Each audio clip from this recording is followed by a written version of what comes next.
عورتیں خاص کر کے اس بات پہ توجہ کریں، وہ بڑی جلدی غم لے جاتی ہیں، وہ کہتی ہیں جانے میرا کچھ ہوگا ہی نہیں، جانے میرا کچھ ہو ہی نہیں سکتا۔ میرے بھائی درجنوں اور بیسیوں لوگ ایسے ہیں جن کی اولادیں نہیں تھی لیکن نام ان کا ان سے بھی زیادہ ہے جو بڑے بڑے صاحب اولاد۔ حضرت خواجہ معین الدین اجمیری کو جانتے ہیں آپ لوگ؟ نہیں، جو جانتے ہیں وہ بولے جانتے ہیں جی؟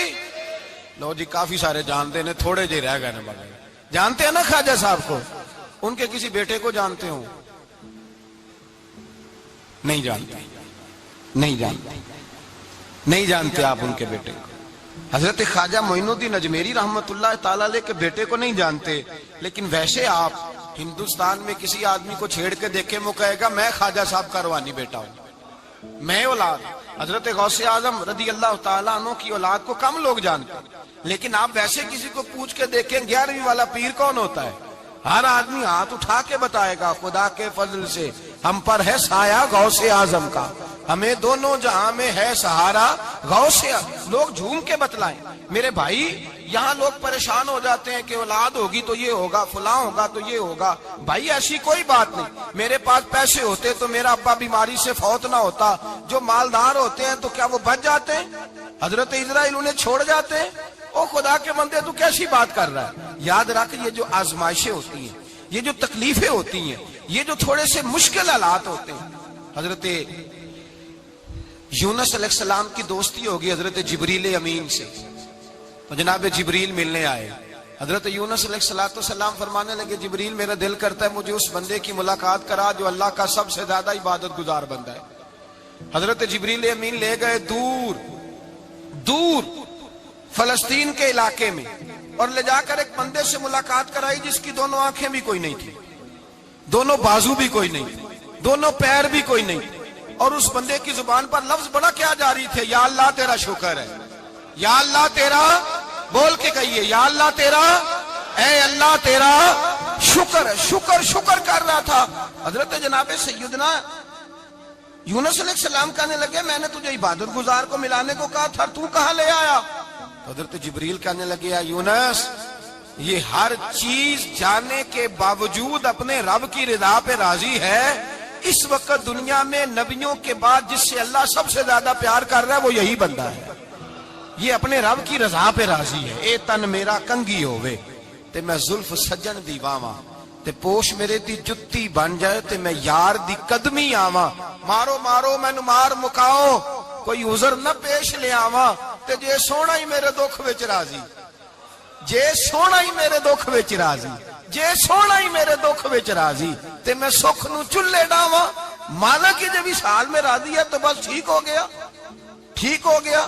وصل اچھا ہے نہ فراق اچھا ہے، بس جس حال میں محبوب رکھے وہی حال اچھا ہے، بس جس حال میں انہوں نے رکھا بات ٹھیک ہو گئی۔ اس میں اب انسان شکوا کرتے پھرے کہ یہ کس طرح ہے وہ کس طرح، اپنے آپ کو مطمئن رکھا۔ مشکل کے بعد جو آسانی حضرت لقمان حکیم، ان کے نام پر قرآن مجید کی پوری سورت ہے۔ حضرت لقمان حکیم علیہ رحمہ آپ اپنے بیٹے کو نصیحت کر رہے تھے، کہنے لگے بیٹا کو مشکل آئے تو گھبرانا نہیں، کوئی مشکل آئے تو کرے بیٹوں کو سمجھ آ جائے کہ مشکل آئے تو، سمجھ آ رہی ہے بات کی، مشکل آئے تو۔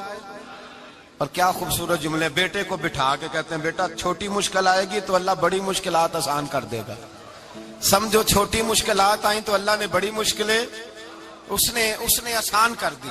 اور آپ کو بتاؤں اصل انسان ہوتا ہی وہ ہے جو مشکلوں میں جینے کا ڈھب سیکھ جاتا ہے، وہ بن جاتا ہے جو کرب کے حالات میں جینے کا سلیقہ سیکھ جائے۔ اپنے بچوں کو یہ سمجھانا، حضرت لقمان بیٹے مشکل آئے تو گھبرانا نہیں، بڑی کو ٹال دیتی ہے، وہ نیکی کا اور آسانی کا پیش خیمہ ہوتی ہے، اللہ اس کے بعد آسانی سمجھا رہے ہیں۔ کچھ دنوں کے بعد کہنے لگے آؤ فلاں اللہ کے نبی کی ملاقات کو چلے، فلاں نبی علیہ السلام سے ملنے چلتے ہیں۔ اس زمانے میں جو نبی تھے ان سے ملنے چلے گئے۔ بیٹے کو بات یاد تھی، گھوڑے پہ بیٹھے، امام ابن جوزی نے اس کو لکھا ہے، گھوڑے پہ بیٹھے تھے دونوں کے پاس گھوڑے تھے۔ اب رستہ بہت زیادہ تھا، کھانا ساتھ لے لیا، پانی ساتھ لے لیا، رستہ لمبا تھا، صحرا کا علاقہ تھا۔ جب جانے لگے تو اتنی سخت گرمی ہوئی کہ گھوڑے بھی بے ہوش ہونے لگے، اچانک ایسی گرم لو چلی کہ گھوڑے بھی۔ اب دونوں باپ بیٹا جو تھے وہ بڑی جوش میں تھے کہ جانا ہی جانا ہے، گھوڑے سے اتر کر کے پیدل چلنے لگے۔ اب پیدل چلتے چلتے ذرا آگے گئے تو اب گرمی میں جتنا بندہ پیدل چلتا ہے اتنا پیاس بھی زیادہ لگتی ہے، تو پانی پیتے رہے، کھانا کھاتے رہے، کھانا پانی بھی ختم ہو گیا۔